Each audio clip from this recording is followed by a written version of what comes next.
Did you know idli, the most popular South Indian breakfast dish, may not be Indian at all?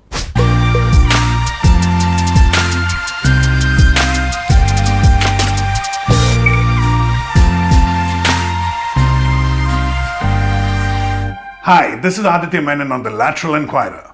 This episode is from a multi-part series where I explore the origins of Indian foods. And in this video, I am going to share with you details I have learned from an interesting book called The Story of Our Food, written by the well-renowned food historian, the late K.T. Acharya.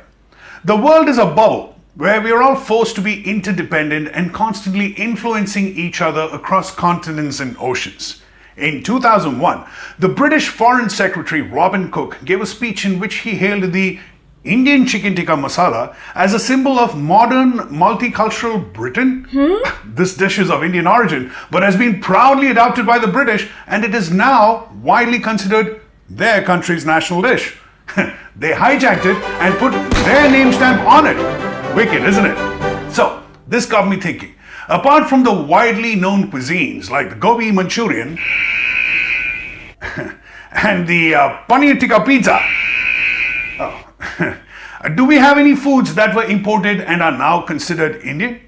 In this quest, I discovered a whole new world, and in this video, we will discuss one such that we may just have hijacked: the South Indian steamed rice cake called the Idli.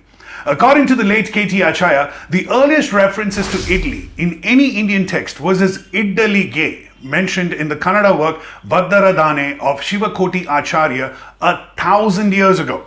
The next reference to idli was as iddarika, happens in Sanskrit in a text called Manasolasa, meaning delights of the mind, written 890 years ago in the court of King Bhulokamalla Someshwara III, a king of the Western Chalukya dynasty.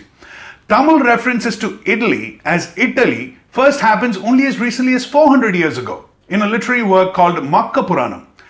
To be honest, there is a lot of debate going on to contest the origins of the idli, with even Gujarat making a pitch for it, claiming it's an offshoot of their dhokla, which they believe was invented before the idli and was brought over to the south of India through Saurashtrian textile merchants.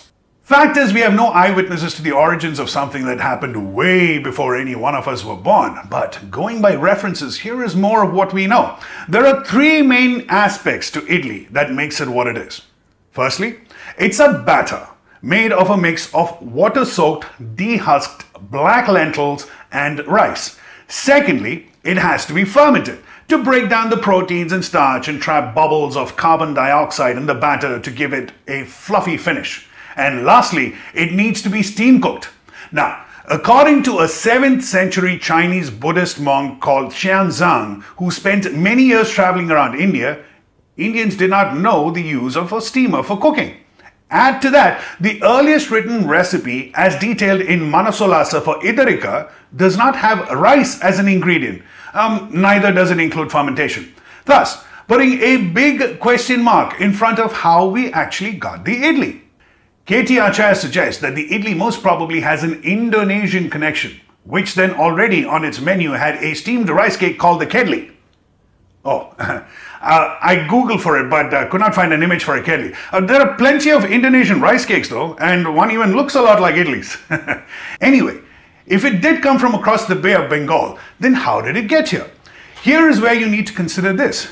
When we are taught Indian history in school, we all learn a lot about kings and empires that existed in parts of what is today's North India.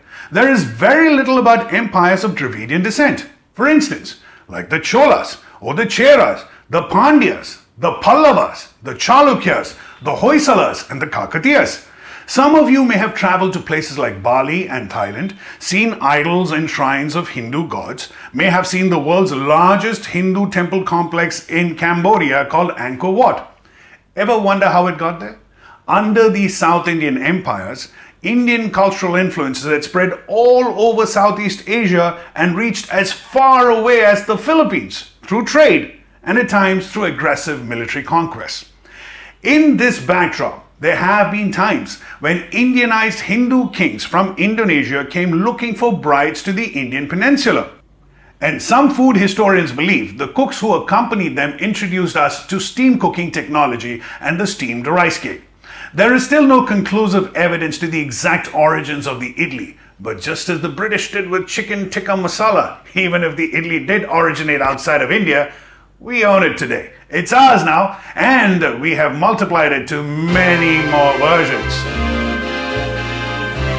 Thanks for watching this episode of The Origins of Indian Food on The Lateral Enquirer. Leave a comment below and tell me what other popular Indian dishes you think have a connection from outside India. If you like what you saw, please hit the subscribe button and share this link with your friends. Let me leave you with one more intrigue. Did you know that the samosas too have a foreign origin?